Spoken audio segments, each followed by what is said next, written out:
6 नहीं बजे ना, अभी हो गया। बंद है 6 बजे बंद ही।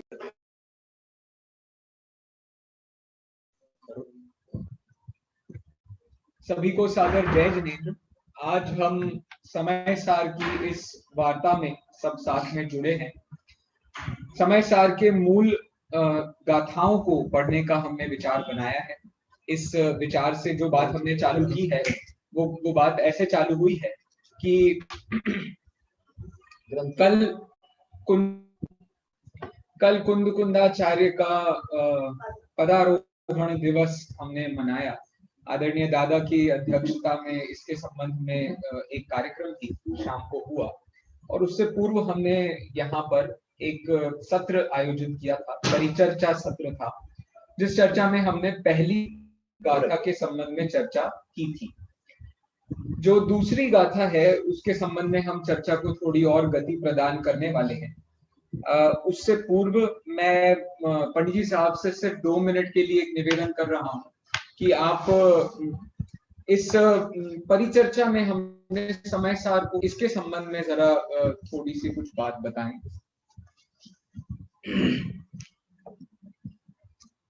ये समय सार की जो गाथाएं हैं, गाथाओं के आधार पर चर्चा करने का जो है बहुत दिन से मन था।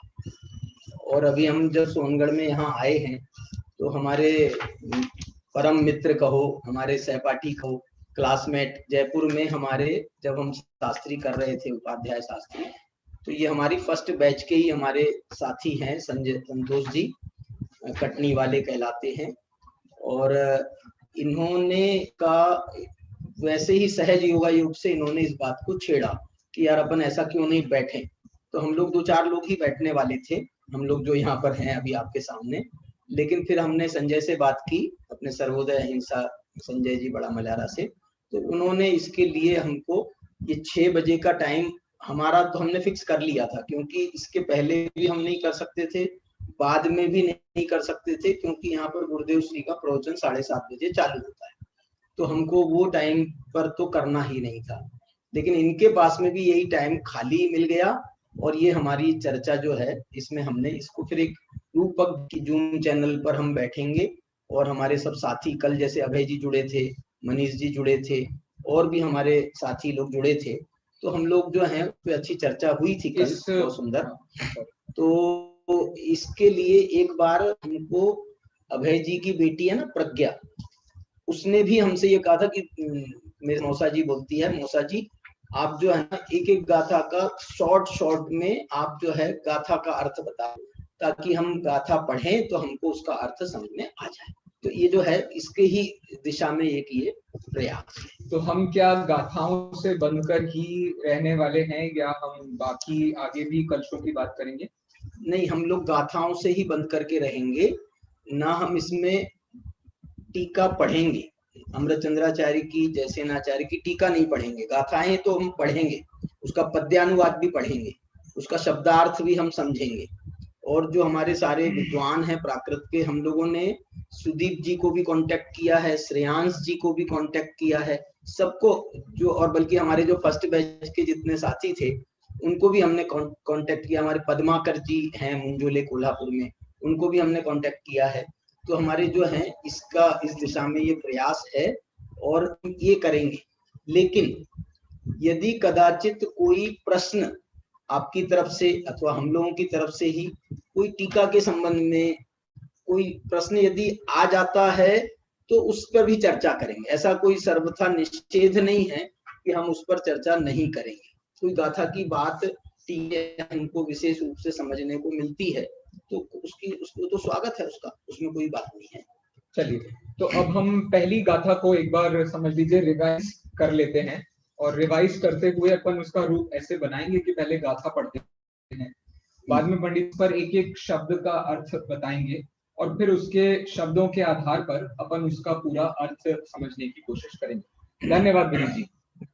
वंदितु सब सिद्धे ध्रुवं चल मनोवमं गतिं पत्ते बोच्छामि समय पाहुड मिनमो सुध केवली गणितम् भाई साहब पद्यानुवाद भी चालू कर दीजिए। पद्यानुवाद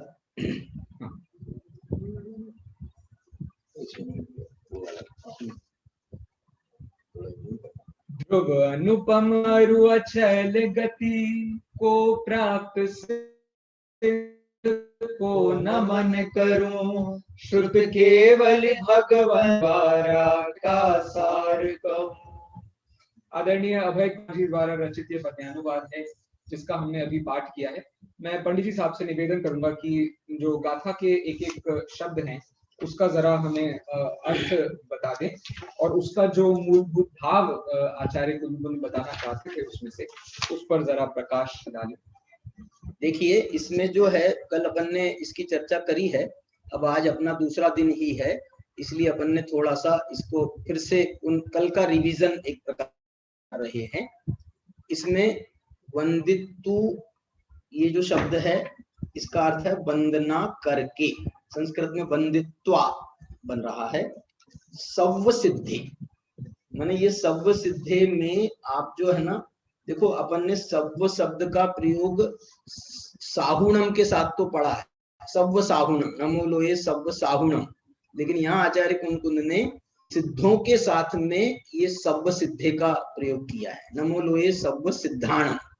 अथवा हम ये कहें कि जो गुरुदेव मंगलाचरण करते हैं ना, नमो लोये सब अरहंताणम, नमो लोये सब, धवला के आधार पर, तो उस दृष्टि से भी इसको ये सव्व में त्रिकालवर्ती सिद्धों को शामिल किया, त्रिकालवर्ती सिद्धों को और त्रिलोकवर्ती सिद्धों को, माने पूरे ढाई द्वीप के और त्रिकालवर्ती सिद्धों की इसमें बात की गई है। इस दृष्टि से इसको उनको वंदना करके, कैसी है वो सिद्धों को क्यों ऐसा कर रहे हैं, क्योंकि सिद्ध एक ऐसी गति है, सिद्ध भगवान ने जो गति प्राप्त की है वो ध्रुव है, अचल है, अनुपम है, गदिम पत्ति। ये जो है ये एक प्रकार से ये चतुर्थी के प्रयोग हैं, ये नहीं द्वितीया के, सर्व सिद्धांत और गतिम प्राप्तान, ये द्वितीया के को प्राप्त, ध्रुव अचल अनुपम गति को प्राप्त, ऐसा इसका अर्थ बन जाता है।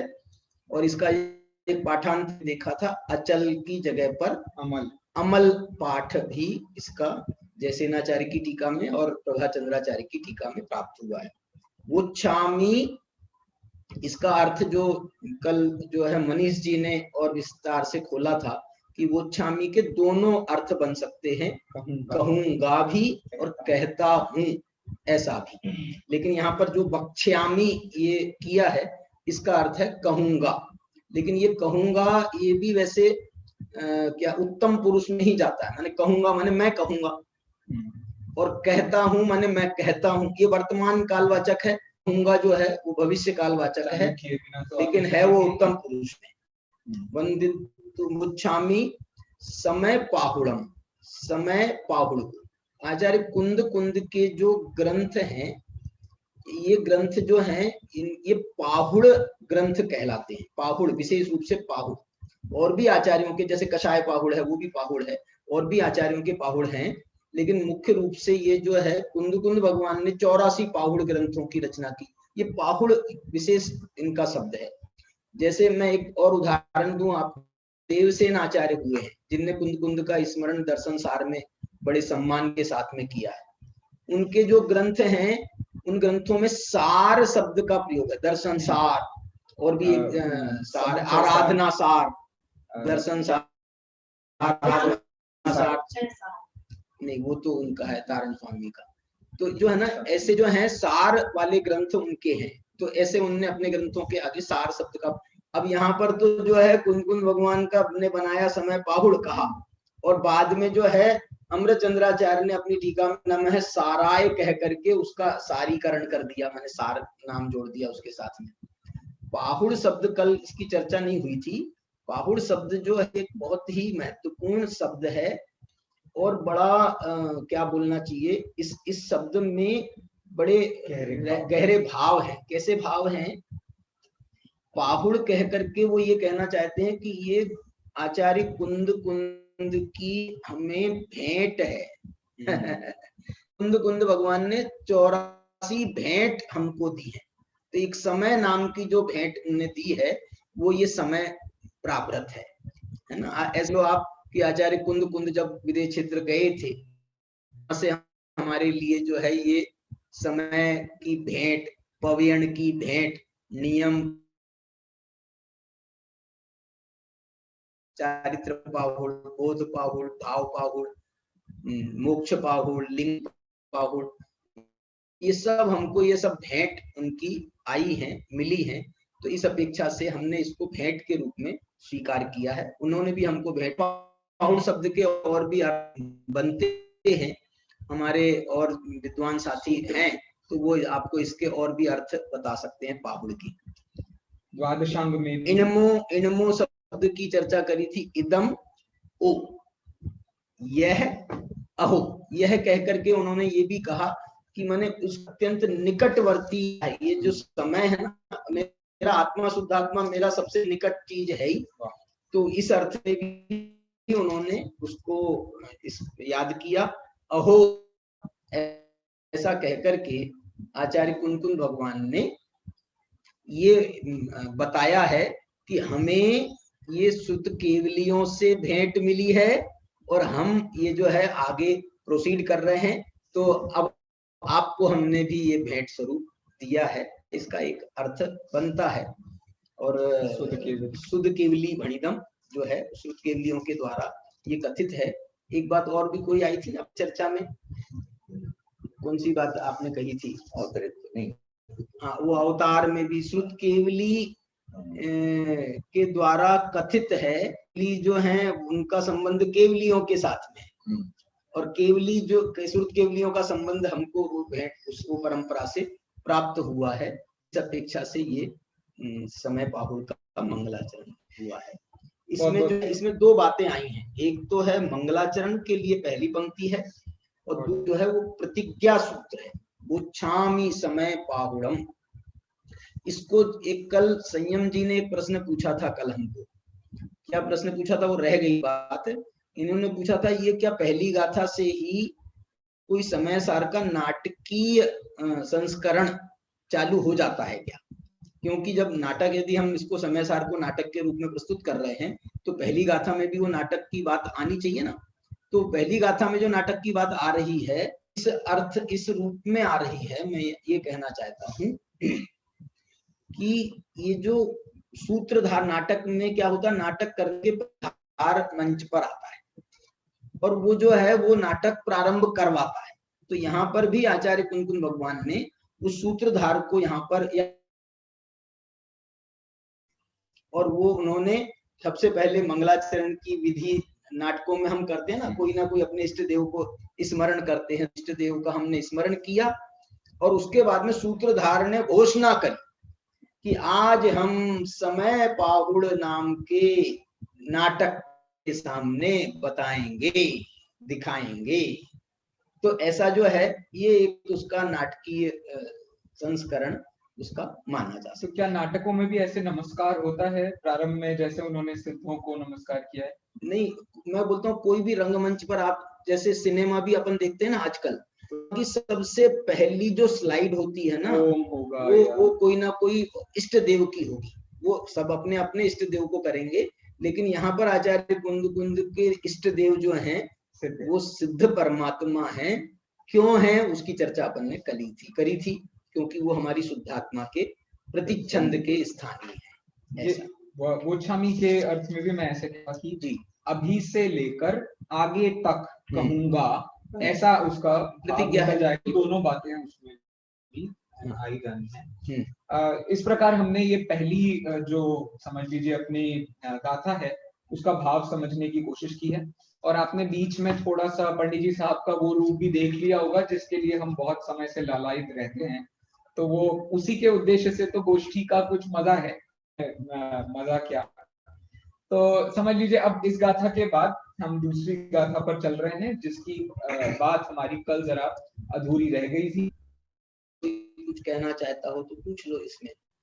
किसी को पहली गाथा के संबंध में कुछ अपने विचार रखने हो या कोई बात कहनी हो तो आप प्लीज अपना हैंड रेज कर दीजिए, तो उसके माध्यम से आपसे भी चर्चा की जा सकेगी और अपन कुछ बात आगे बढ़ा सकेंगे।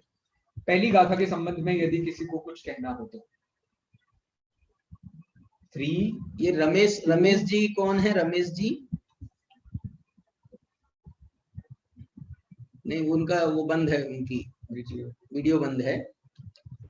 चलिए विनीत जी देख लेना, ये रमेश जी कौन है? रमेश अकेला लिखा है। जी रमेश जी दाऊ जी हैं अपने जयपुर से। रमेश जी दाऊ जी हैं। राकेश जी भाई साहब मेरी आवाज आ रही है? जी संयम जी, रमेश जी दाऊ जी हैं, साकेत जी के पापा।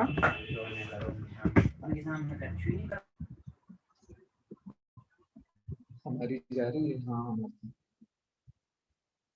अच्छा, हाँ हाँ जी जी धन्यवाद। ठीक है, थोड़ा सा अपने को स्पीड में चल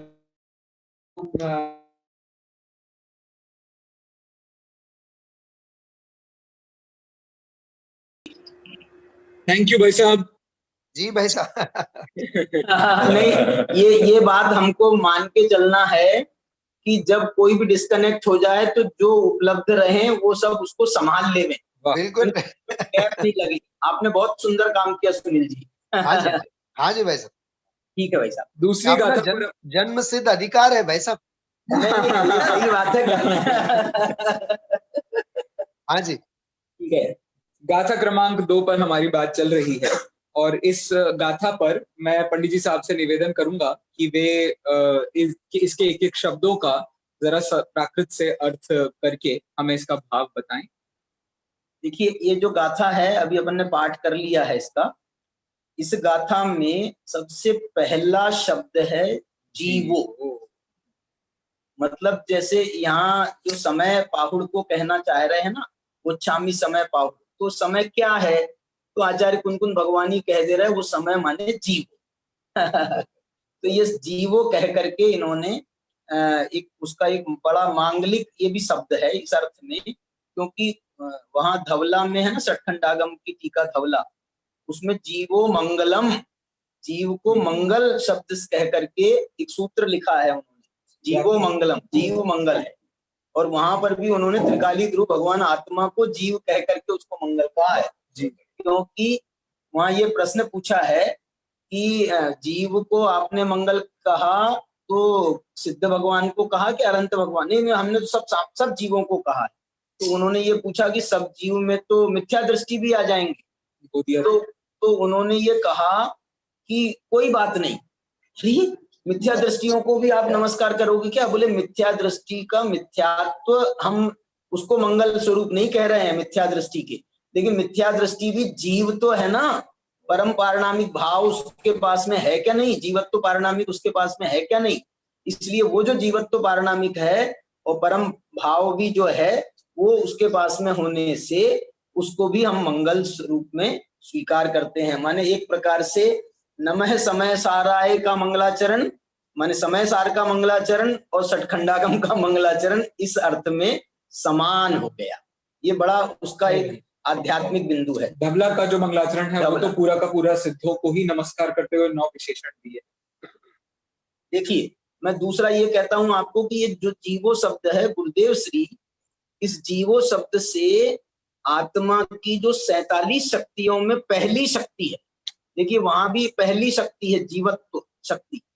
तो वो जो जीवत्व शक्ति है, गुरुदेव तो ये कहते थे, अमृतचंद्राचार्य ने ये जो जीवत्व शक्ति निकाली है ये कुंद कुंद के ये पहले शब्द जीवो शब्द से निकाली है। तो ये जीवो शब्द जो है ये जीवत्व का प्रतीक है। यहाँ पर पहला मंगलाचरण के बाद की पहली गाथा है, यहाँ पर जीवो शब्द से प्रारंभ हुआ है और 47 शक्तियों का प्रारंभ भी जीवत्व शक्ति से होता है। तो ये जीवो वाला भाव किया।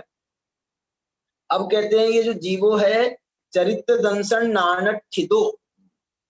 अब ये जो जीव जो है ना, सामान्य जीव, वो यदि चारित्र दर्शन ज्ञान में स्थित है, चरित्र दंशन नान ये जो है चारित्र दर्शन ज्ञान के सूचक हो, ठिदो माने स्थिता, दर्शन ज्ञान चारित्र में स्थित हैं, इस पर भी विचार किया जा सकता है। मैं हमारे विद्वान साथियों से ये विचार करने के लिए कहता हूं कि इसमें आपको कुछ क्रम भंग नहीं लगता है?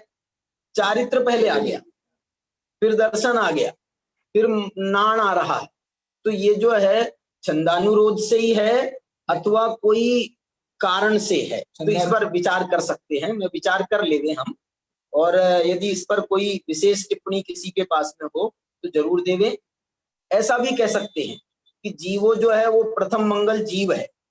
अब यदि गुणों में हम कहेंगे तो जो उत्कृष्टता मानी गई है वो सबसे पहली बड़ी उत्कृष्टता चारित्रवंत की मानी गई, चारित्र को मंगल स्वरूप माना गया है। फिर दूसरे नंबर पे सम्यक्त को मंगल स्वरूप माना गया। ज्ञान को जो है ना, ज्ञान तो सामान्य है, इस कारण से वो ज्ञान को भी मंगल स्वरूप यद्यपि माना है, लेकिन वो तो एक उपाय के रूप में, अधिगम के उपाय के रूप में है। इस दृष्टि से हम कहें तो ज्ञान पूर्वक श्रद्धान और चारित्र होता है, लेकिन जो चारित्रवंत होता है वो दर्शनवंत तो होता ही है ना। इसलिए चारित्रम खलु धम्मो वाली आपको गंध मिल सकती है, क्योंकि यहाँ पर स्वसमय बता रहे हैं। स्वसमय, सबसे बड़ा स्वसमय जीव, दूसरे नंबर का स्वसमय इनके हिसाब से कहें तो चारित्रवंत, तीसरे नंबर के स्वसमय दर्शनवंत, चौथे नंबर के स्वसमय ज्ञानवंत। ऐसा कह करके जो है, मैंने जो कुंद कुंद की शैली रही है ना कि ज्ञान पूर्वक दर्शन, मनीष जी यदि हो तो वो इस पर थोड़ी टिप्पणी कर सकते हैं।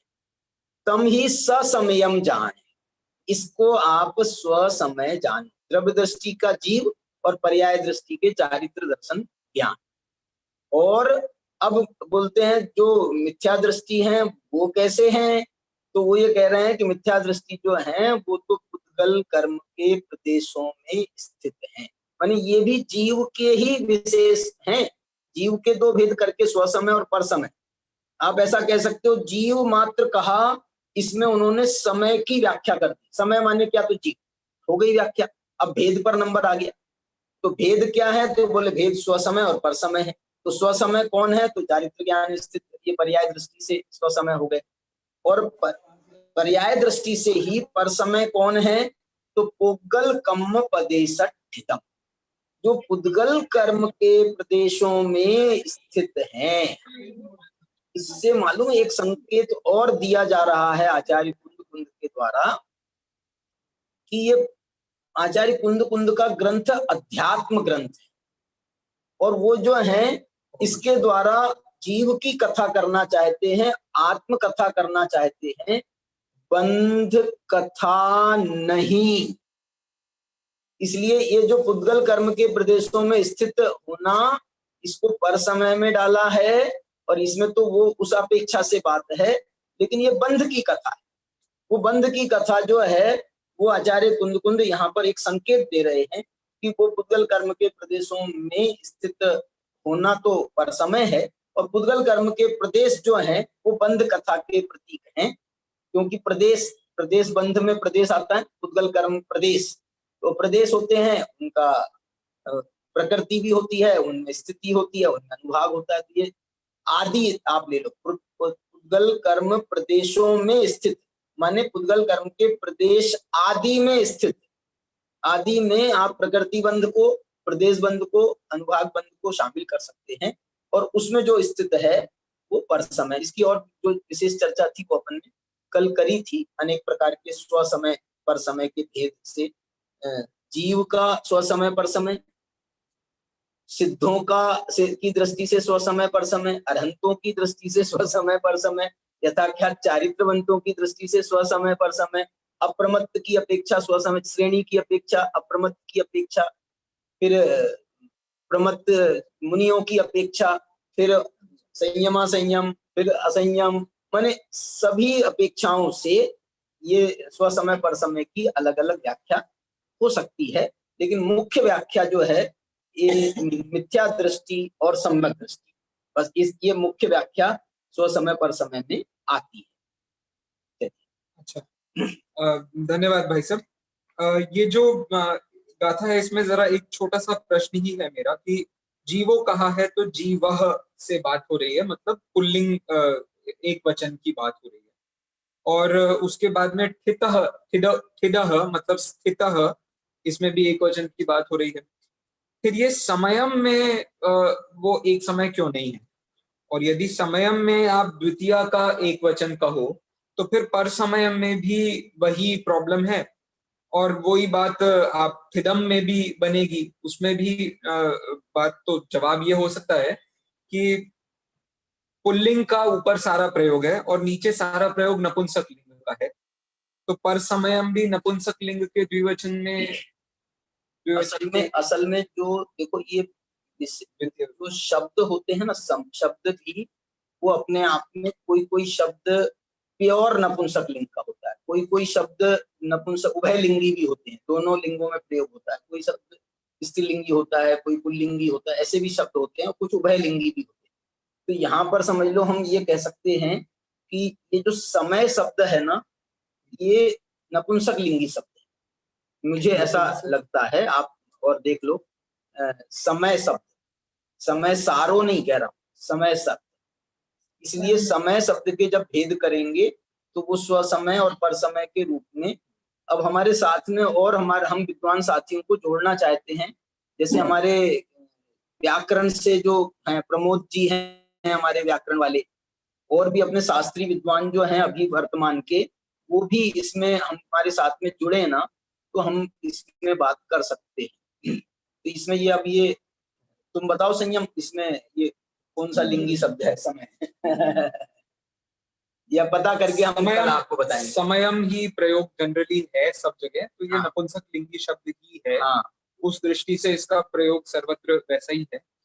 समय शब्द की जितनी व्याख्याएं हैं वो सारी भी, जैसे काल की अपेक्षा देखें, मत की अपेक्षा से देखें, तो वो भी सारे के सारे नपुंसक ही शब्द। नपुंसक लिंगी इसलिए भी है कि जो समय शब्द है ना, समय अकेले आत्मा के लिए नहीं होता है।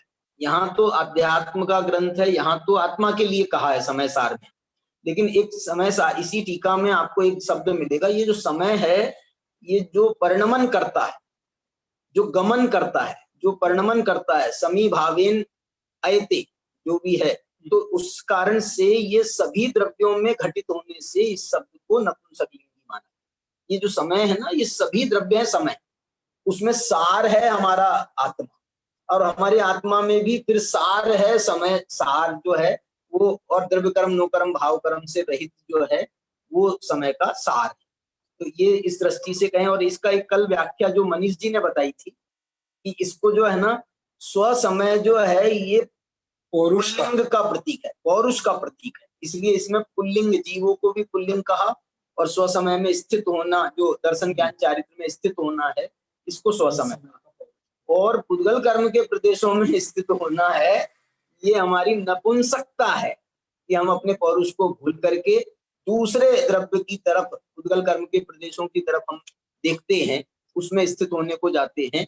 इस दृष्टि से ये पर समय पना है, तो ये पर समय पना नपुंसक है, नपुंसकता का प्रतीक है। आपने इसमें प्रदेश शब्द की व्याख्या में चारों प्रकार के पुद्गल लिए, ये बात मुझे बिल्कुल तत्वार सूत्र के 6वें अध्याय से मिलती जुलती लग रही है कि उन्होंने सबसे पहले प्रकृति बताया, फिर स्थिति बताया, फिर अनुभाग बताया, फिर प्रदेश बताया, तो अंतिम आ गया, तो बाकी के सब आ गए।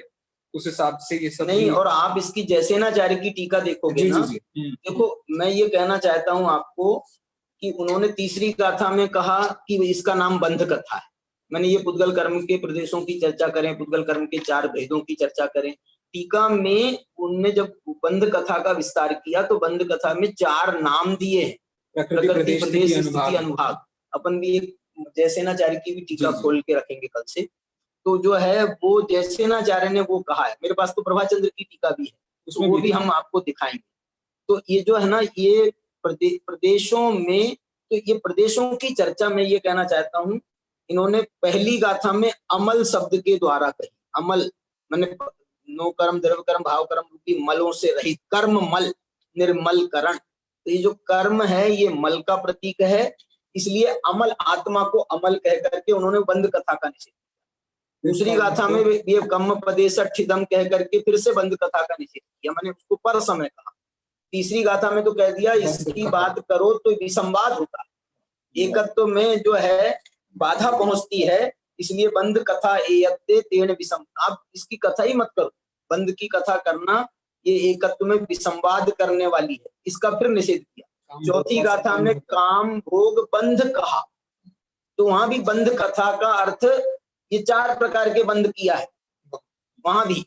और 5वीं गाथा में फिर जो है 5वीं 4 गाथाओं तक उन्होंने बंध कथा चक्कर में छल ग्रहण मत करना छल ग्रहण मत करना, ये भी भाव आ गया कि सर्वथा निषेध नहीं समझना, ये भी बात कह रहे हैं। क्योंकि कल डॉक्टर साहब ने जब उस पर व्याख्यान किया था ना, तो उन्होंने एक बात की तरफ इशारा किया था कि आचार्य कुंद इसका सर्वथा निषेध यदि कर रहे होते तो बंध अधिकार में वो आयु कर्म के बंध को इतना हाईलाइट कर रहे हैं कि जो भी जीव हैं जीवन मरण सब उनके आयु कर्म से होता है।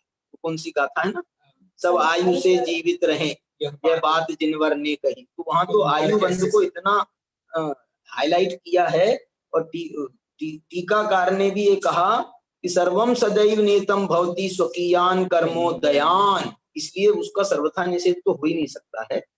और बल्कि उन्होंने उसका उपयोग काय के लिए किया मालूम, हमको निर्विकल्प करने के लिए कि सब कुछ कर्म पे छोड़ दो, बाहर की चीजों को तुम निर्विकल्प होकर के अपनी आत्मा का ध्यान करो। मैनेजर कर्म। चलिए, इसके संबंध में आपको कोई चर्चा करनी हो या बताओ जी भाई सबको कुछ उसमें और चर्चा करनी हो? इसमें जो जीवो अलग कर दिया, फिर स्वसमय करते हैं, तो जीवो माने आत्मा, हाँ आत्मा माने भगवान आत्मा, बिल्कुल सामान्य है शब्द, वो सामान्य है, तभी तो उसके 2 भेद बनेंगे। माने इसमें हम ये भी कह सकते हैं, हम तो ये शुद्धात्मा का अर्थ निकाल रहे, इसमें प्रमाण वाली आत्मा को भी जीव कह सकते, लेकिन इसमें सार कह करके जो है ना, नमः समय सारा है, तो वहां जाएंगे तो जीव में सारभूत कौन है, तो वो तो फिर त्रिकालीध्रुव भगवान आत्मा ही उसमें निकल जाए। मतलब जीव शब्द के अर्थ से हम प्रमाण वाला जो द्रव्य गुण पर्यायात्मक वस्तु है उसको भी हम ग्रहण कर सकते हैं। हाँ। और उसको ग्रहण करेंगे तो ही उसकी पर्यायों के 2 भेद बनाए जाएंगे, एक मिथ्या रूप जिसको पुद्गल कर्म के प्रदेश कहा, हाँ। एक सम्यक रूप जिसको चारित्र दर्शन ज्ञान में स्थित होना कहा।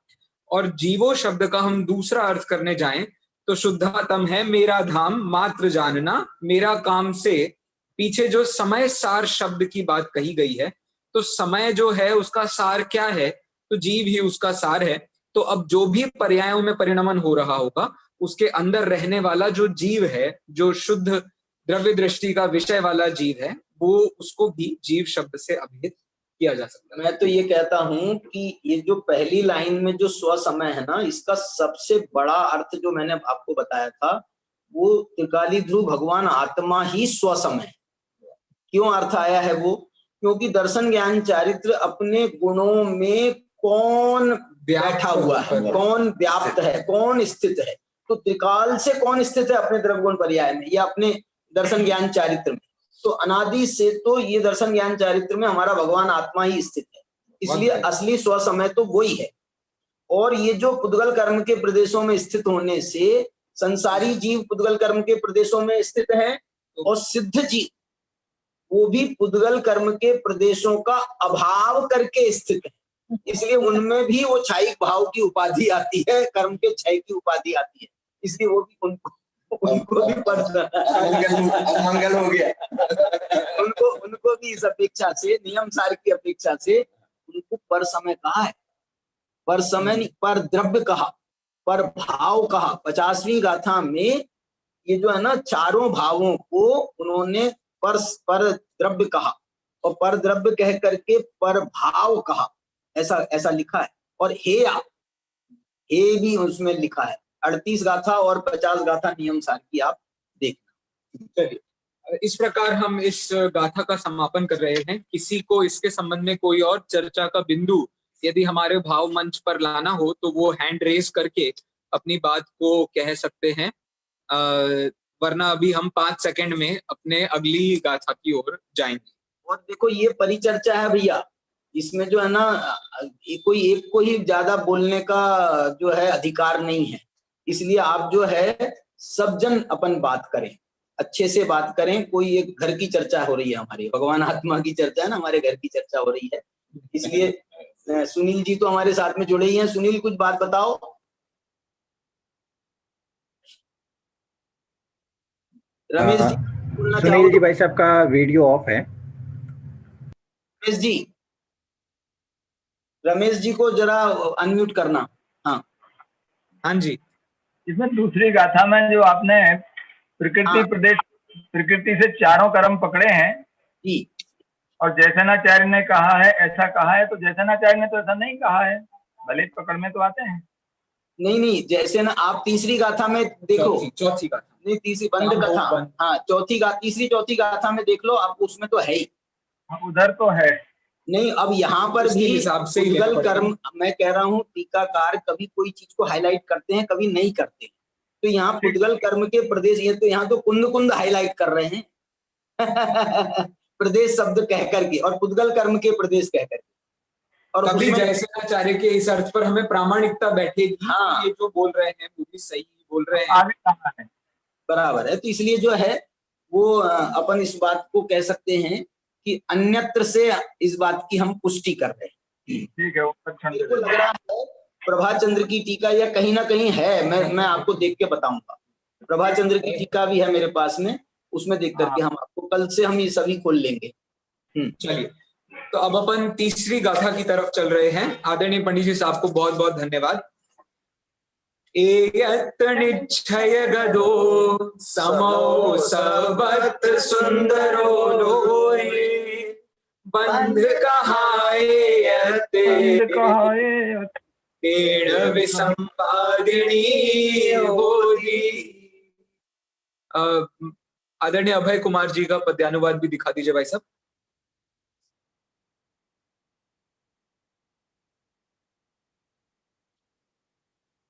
है सर्वत्र लोक में सुंदर समय, एक निश्चय को प्राप्त, अतः एक में बंध कथा करती उत्पन्न विरोध विवाद। ये जो अभय जी का जो अनुवाद है ना, ये वीर छंद में है, और जो दादा का अनुवाद है या जो पुराना नेमचंद जी पाटनी का अनुवाद है वो हरि गीत में है। इसलिए दोनों की राग बदलेंगी, एक ही राग में काम नहीं चलेगा। तो इसलिए हम जब अभय जी का ये अनुवाद कर पढ़ेंगे तो हमको ये वीर छंद का इस्तेमाल करना चाहिए। ठीक है, पंडित जी साहब से निवेदन कर रहे हैं, इसका सामान्य अर्थ आप बताएं या हम एक बार इसका पढ़ लीजिए। ठीक है, इसमें सबसे पहला शब्द है एयत निश्चय गदो, अर्थात एकत्व निश्चय गतः, मतलब एकत्व निश्चय को प्राप्त। समो अर्थात समय है। सर्वत्र सुंदरो लोए, लोक में सर्वत्र सुंदर है। बंध कहा एयते तेण, इसलिए एकत्व में जो दूसरे के साथ बंध की कथा विसंवादिनी होती, विसंवाद विरोध करने वाली होती है। इस प्रकार की बात इस गाथा में यहाँ पर हिंदी में देखा है। पंडित जी साहब से निवेदन करते हैं कि वो इसका जरा भाव बताएं। देखो, इसमें ये कहना, हम जो दूसरी गाथा के रेफरेंस से इसको समझना चाहते हैं कि दूसरी गाथा समय शब्द के दो भेद बता रही थी ना, जीवो चरित्र दंसन नानठितो स्वसमयम पर समयम। अब यहाँ तीसरी गाथा जो है, आचार्य कुंद भगवान ने लिखी दूसरी गाथा, और वहां कोई ऐसा संकेत नहीं था कि ये कोई पूर्व पक्ष है या कोई ये बात जो है इसका आगे जाकर के खंडन करेंगे।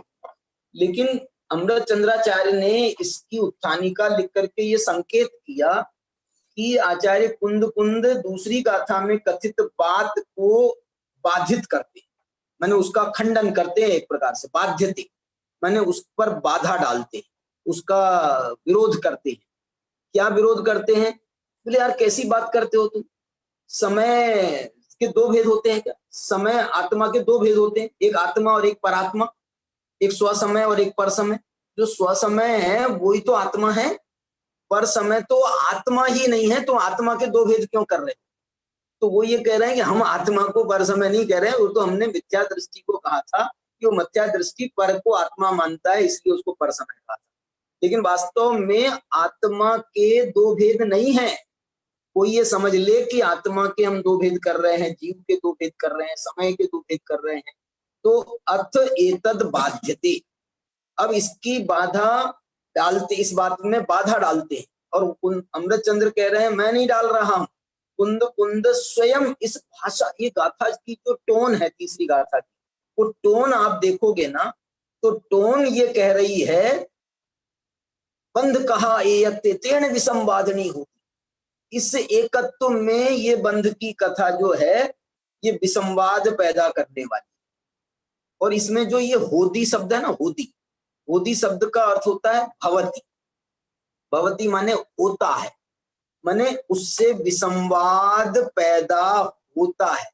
मूल में कोई विसंवाद नहीं है, मूल में कोई, आत्मा में कोई विसंवाद नहीं है। आत्मा तो एकत्व में, अपने एकत्व निश्चय गत समय सर्वत्र सुंदर, उसमें कोई विसंवाद नहीं है, उसमें कोई असुंदरता नहीं है, उसमें कोई दोष नहीं है, उसमें कोई मलिनता नहीं है, उसमें कोई झंझट नहीं। झंझट कब पैदा होती है? जब हम उसके साथ में बंध की कथा को जोड़ते हैं। हम जोड़ते हैं अथवा वो, ये मिथ्या दृष्टि खुद जोड़ता है, संसारी जीव जो है वो खुद जोड़ते हैं, उस पर द्रव्यों के साथ में जुड़ते हैं, तो ये बंध कथा उनके साथ में जुड़ जाती है। तो ये कहना चाहता हूं बंध कथा तो होती है, माने बंध कथा तो नया प्रोडक्शन है। आत्मा की जो शुद्धता पवित्रता है, एकत्व है, ये इसका इनबिल्ट है। अनादि से ही, स्वभाव से ही वो जो है एकत्व निश्चय गत समय सर्वत्र सुंदर। सर्वत्र का मतलब क्या? सर्वत्र का मतलब सर्वत्र भी, और सर्वत्र का मतलब सर्वकाल भी, सर्वदा भी, सर्वदा, सर्वत्र और सर्वथा। सर्वथा भी जोड़ लो। माने आत्मा जो है वो सर्वथा सुंदर है। सुंदरता किस बात में है? सुंदरता बंध होने पर सुंदरता नहीं है, बंध में सुंदरता नहीं है। बोलते हैं वो अपने अनंत गुणों में, अपने दर्शन ज्ञान चारित्र में जो वो अनंत गुणों में वो स्थित है, अनादि से ही उसमें स्थित है। और ये बंध, इसमें भी भेद नहीं करना, एकत्व निश्चय गत समय। महात्मा ने इसमें गुण गुणी का भेद या अनंत गुणों का भेद ये उपस्थित करेंगे तो ये भी विकल्प का उत्पादक होगा। यहाँ पर वो जो है एकत्व विभक्त आत्मा को तीसरी गाथा में नहीं कहा है, इसमें तो अकेले एकत्व को याद किया है। यद्यपि उन्होंने बाद में समझाने के लिए फिर चौथी गाथा में एकत्व विभक्त भी आ गया, पांचवी गाथा में भी एकत्व विभक्त आ गया, लेकिन यहाँ तीसरी गाथा में उन्होंने विभक्त पने को याद नहीं किया है। एयत निश्चय गदो, निश्चय से जो है वो आत्मा का एकत्व स्वभाव है। एकत्व निश्चय गत, निश्चय नय से जो एकत्व को प्राप्त है, ऐसी जो समय है, माने ये शुद्धात्मा। यहाँ पर ये शुद्धात्मा के ही अर्थ में है यहाँ समय, और उसी को कह रहे हैं सर्वत्र, सर्वत्र, सर्वथा, सर्वदा सुंदर है लोके, लोक। और बंध कहा एयत्ते, और इस एकत्व के साथ में जब बंध की कथा करते हैं तो इससे विसंवाद होता है। विसंवाद क्या होता है? मालूम? कि ये बंध की कथा करने से तुम चतुर्गति में घूमोगे, तुम्हारा पंच परावर्तन होगा, तुम्हारा भ्रमण होगा, और ये बंध कथा एक बार नहीं, बंध कथा एक बार जुड़ जाएगी ना तो इसके बाद में फिर तुमको इसका नाश करने के लिए फिर मोक्ष मार्ग का उद्यम करो, फिर सम्यक दर्शन ज्ञान चारित्र करो, फिर मोक्ष करो, फिर इनसे मुक्ति का उपाय भी, माने ये मेहनत भी करनी पड़ेगी। लेकिन यदि एकत्व विभक्त जो शुद्धात्मा है उसको यदि दृष्टिगत किया जाए तो उसमें तो कोई उसमें ना बंध है ना मोक्ष है। जब बंध ही नहीं है तो मोक्ष कहाँ से होगा? इसलिए वो उसकी जो सुंदरता है ना वो बंध मोक्ष में नहीं है। ये जो तीसरी गाथा में जो कह रहे हैं एकत्व निश्चय गत समय सर्वत्र सुंदर लोक में, ये मुक्त होने से इसकी सुंदरता नहीं आ रही है, इसकी सुंदरता अनादि मुक्त होने से आ रही है। और अनादि मुक्तता में जब बंध ही नहीं है तो उसको मुक्त होना भी नहीं है, मुक्त होना नहीं है। लालचंद भाई को आप याद करें तो जो है ना, करना तो गया, होना भी गया, हूं रह गया ऐसा उनका शब्द था। हम जयपुर शिविर में जब आते थे तो वो ये सूत्र देते थे, करना गया, होना गया और हूं रह गया। ऐसा बढ़िया। भाई साहब, इसमें ये बंध कथा ये जो पूछा जा रहा है, ये एकत्व में जो बंध कथा है उससे विसंवाद होता है, इसका जरा कुछ भाव खोल करके बताइए ना कि ये किस तरीके की एकत्व में बंध कथा की जा रही है जिससे विसंवाद हो रहा है। माने हम जब कोई भी परद्रव्य के साथ में हमारा रागात्मक संबंध स्थापित करते हैं तो ये भावबंध का प्रतीक है। ये बंध कथा दो प्रकार की, एक द्रव्य बंध, एक भावबंध। और ये द्रव्य बंध भावबंध में भावबंध जो है ना, ये नो कर्म के साथ भी बंध स्थापित करता है। माने शरीर नो कर्म है हमारा, तो ये नो कर्म से भी हमारा भाव एकत्व का जुड़ता है, एकत्व का, ममत्व का, कर्तृत्व का, भोक्तृत्व का। ये माने सारे भावों की जो जड़ है वो पर के साथ हमारा जो संबंध है वही हमारे बंध कथा की जड़ है। वो हमारा एकत्व के रूप में हो, ममत्व के रूप में हो, कर्तृत्व के रूप में हो, भोक्तृत्व के रूप में हो, अथवा श्रद्धा के स्तर पर हो या चारित्र के स्तर पर हो, वो जो है वो मोह कहलाता है, चारित्र मोह और दर्शन मोह। इस दृष्टि से इसको जो है ये बंध कथा जो है ना, ये विसंवाद ही करता है। माने ये बात समझो कि 14वें गुण स्थान तक ये जीव जो है वो संसारी कहलाता है। क्यों कहलाता है? ये बंध कहा है क्योंकि वो मुक्त नहीं हुआ, अभी तक वो मुक्त नहीं हुआ, इसलिए वो बंध कथा के साथ में है। तो वो उनको जो है ना, वो उतना तो उनको काम बाकी है। ये तो फिर बंध की बात हुई। बंध कथा का मतलब फिर क्या हुआ? कथा शब्द से हम किसका भाव लेंगे? कथा का मतलब तो आपने कोई वाचना चालू कर दी, आपने कोई उपदेश देना चालू कर दिया, या कथा का मतलब किसी नाटक के बारे में बता रहे हैं, ये क्या है? कि कथा का, कथा शब्द की क्या जरूरत थी? बंध कह देते अकेला। कथा शब्द के बहुत सारे अर्थ होते हैं। कथा शब्द का सामान्य अर्थ कथा माने कथनीय, कथा माने कथन करने, जिसका कथन किया जाए, जो कहा जाए, उसका नाम है कथा। इसलिए कथा का दूसरा शब्द हम वार्ता भी कह सकते हैं, कथा वार्ता। और ये वार्ता कहें तो इससे जो है ना, कथा शब्द यहाँ पर जो हम ऐसा भी कह सकते हैं कि यहाँ जो कथा शब्द है वो विषय बंध कथा जुड़ गया ना, तो ये विकथा के अर्थ में, विकथा के अर्थ में। और विकथा जो है वो 4 प्रकार से विकथाएं हो रही है। चारों प्रकार की विकथाएं जो हैं ये अपने स्वरूप की कथा नहीं करना, अपनी आत्मा की कथा नहीं करना, और पर में एकत्व स्थापित करके पर से जुड़ना किसी भी प्रकार से। पर से आप जुड़ोगे तो उसकी कथा किए बिना मानोगे। यदि आप पर से आपका एकत्व होगा ना, तो आप उसकी वार्ता किए बिना, उसकी चर्चा किए बिना मानोगे नहीं। और यदि आपका एकेंद्रियादि अवस्था में आपके पास में वो नहीं है क्षमता वार्ता करने की, तो आप जो है तो भी बिना वार्ता किए भी आप उससे जुड़े तो रहते ही हैं, कर्मों से कहें अथवा जो परद्रव्यों से कहें, तो वो जुड़े तो रहते ही हैं हमसे। मनीष जी जुड़ गए हैं, मनीष जी। इसके संबंध में कोई और किसी बात को बताना चाहता है? भाई साहब बताइए। बंध कथा के विषय में मतलब जो भी चर्चा हुई उस पर आपके कुछ विचार, या बंध कथा के विषय में ही बताइए, कथा शब्द क्या कर रहा है यहाँ?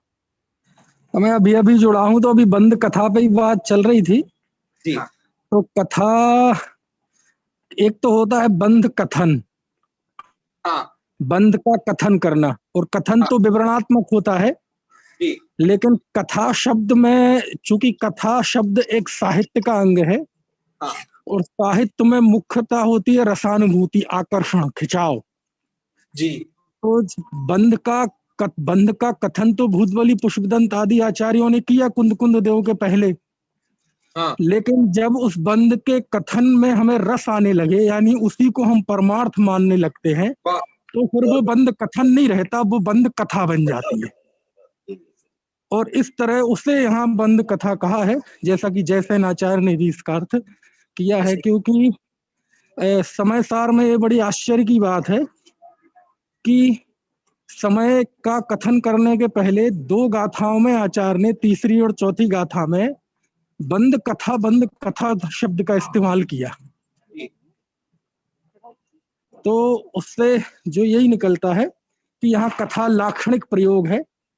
तो कथन में जो रस है, बंध के कथन को परमार्थ मानने की जो हमारी अनुभूति है, वही बंध कथा है। तो वो हाँ। और आगे जो इसमें विसंवादनी जो कर और डाल दिया ना, मैंने उससे भी और क्लियर होगा कि ये जो ऐसी कथा है जो विसंवाद पैदा करने वाली। आत्मकथा करते तो उससे विसंवाद नहीं होता, ये परद्रव्य के साथ में रसानुभूति वाली बंद कथा है। नहीं तो ये क्या मिथ्यात्व वाली कथा, बंद कथा? बिल्कुल, क्योंकि बंद को परमार्थ मानना तो मिथ्यात्व की कथा है जी। बहुत बहुत धन्यवाद भाई साहब। एक विसंवाद का एक अर्थ और आ सकता है। विसंवाद का चूंकि आज के समय में अर्थ होने लगा, विसंवाद का अर्थ मतलब झगड़ा। और आज नहीं, काफी समय से है विसंवाद, संस्कृत में भी शब्दों के प्रयोग आते हैं। लेकिन विसंवाद का यहाँ जैसे वहाँ पंचास्तिकाय की टीका में प्रपंच शब्द का इस्तेमाल किया है ना विस्तार के लिए। जी जी। हाँ, तो यहाँ विसंवाद मतलब बंध की कथा, जब एकत्व के साथ बंध की कथा करते हैं तो अनेक विस्तार खड़े होते हैं, और विस्तार वह ज्ञानात्मक विस्तार भी और संसार का विस्तार भी है। तो इस तरह से वि उपसर्ग दोनों ही अर्थों में प्रयोग होता है, विशेषता के भी और विपरीतता के। नहीं, और ये संवाद नहीं है ना, इसमें भी संवाद शब्द जो है वो वार्ता का प्रतीक है।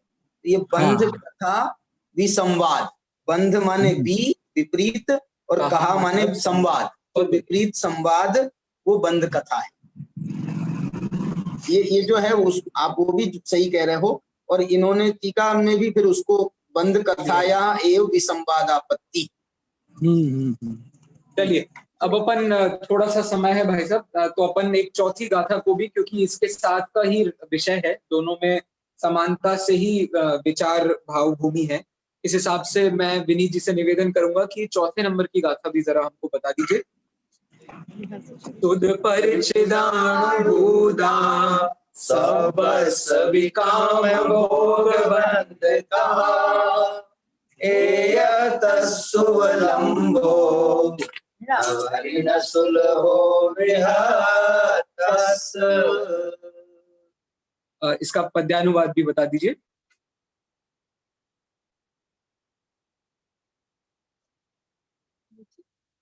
सबको श्रुत परिचित अनुभव है काम भोग बंधन का, निज एकत्व विभक्त आत्मा प्राप्त हुई नहीं कभी कथा। सॉरी, तो इस कथा के माध्यम से जो बात बताई जा रही है उसका सामान्य शब्दार्थ अपन एक बार देख लेते हैं। सुद परिचिदानुभूदा सवस्वी काम भोग बंध कहा, अर्थात सबके द्वारा श्रुत परिचित और अनुभूत काम भोग बंधन की कथा। कैसी है ये कथा? एयतस्सुवलंभो नवरी न सुलहो विहत्तस्। तो नवरी एयतस् उवलंभो अर्थात एकत्व होना कभी न तो सुना है, न परिचय में आया है या अनुभव में आया है। न सुलहो विहत्तस्, और विभक्त अर्थात भिन्न आत्मा यह भी हमको कभी सुलभ नहीं हुई है। इस प्रकार की बात यहाँ कह रहे हैं। भाई साहब से निवेदन करते हैं कि कुछ इसमें और भाव बताएं। इसमें जो है तीसरी गाथा में अकेले एकत्व की चर्चा की गई थी, चौथी गाथा में विभक्त की चर्चा भी जोड़ना पड़ा आचार्य को। क्यों जोड़ना पड़ा? क्योंकि हमने बंध कथा शुरू कर दी। उस एकत्व में जब बंध की कथा शुरू हो गई तो उस बंध से विभक्त करना भी जरूरी हो गया।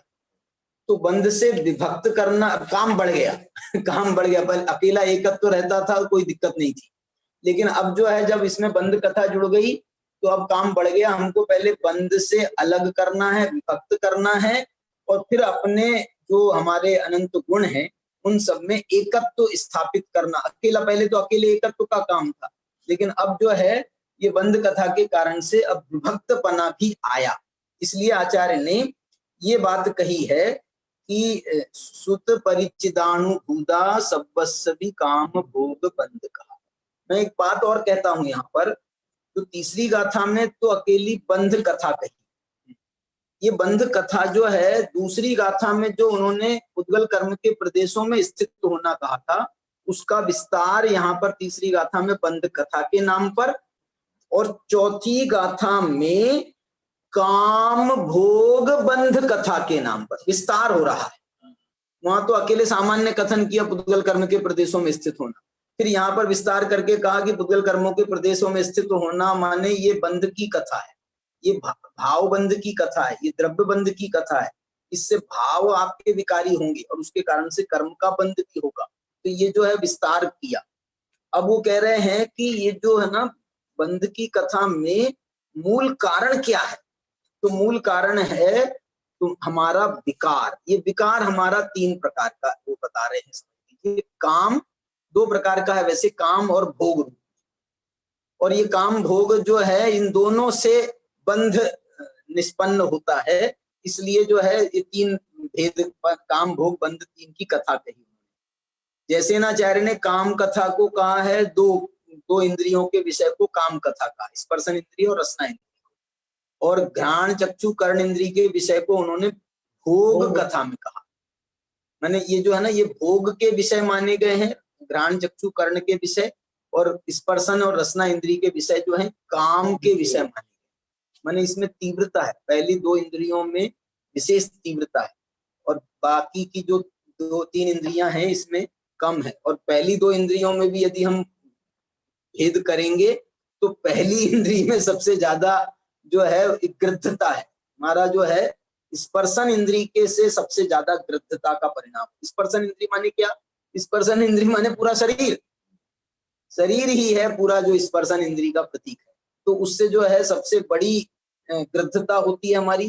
दूसरे नंबर की गृद्धता जो है 2 इंद्रिय होने पर हमको ज्यादा साथ में जो है ना पहली इंद्रिय रही है, 1 इंद्रिय रही है, दूसरी इंद्रिय उससे कम रही है, तीसरी इंद्रिय 3 इंद्रिय वाले जीव और कम हुए हैं, 4 इंद्रिय जीव और कम हुए, 5 इंद्रिय जीव और कम हुए, फिर और कम होते होते फिर संगी असंगी में भी वो भेद बन जाएगा। तो यहाँ पर उन्होंने ये कह रहे हैं, और एक बात सामान्य कथन है ये कि अब ये कह सकते हो आपकी जो अनादि मिथ्या दृष्टि कहो, अनादि कौन है ना वो अनादि निगोद में नित्य निगोद में जो जीव है उसके पास तो एक ही इंद्रिय है अनादि काल से। अब वो एक ही इंद्रिय है तो उसने तो ये उसको शुद्ध परिचिदाणु भूदा काम भोग बंध कहा तो नहीं घटेगा ना, क्योंकि उसके पास तो एक ही इंद्रिय रही है और काम भोग में तो ये 5 इंद्रियां आ गई हैं।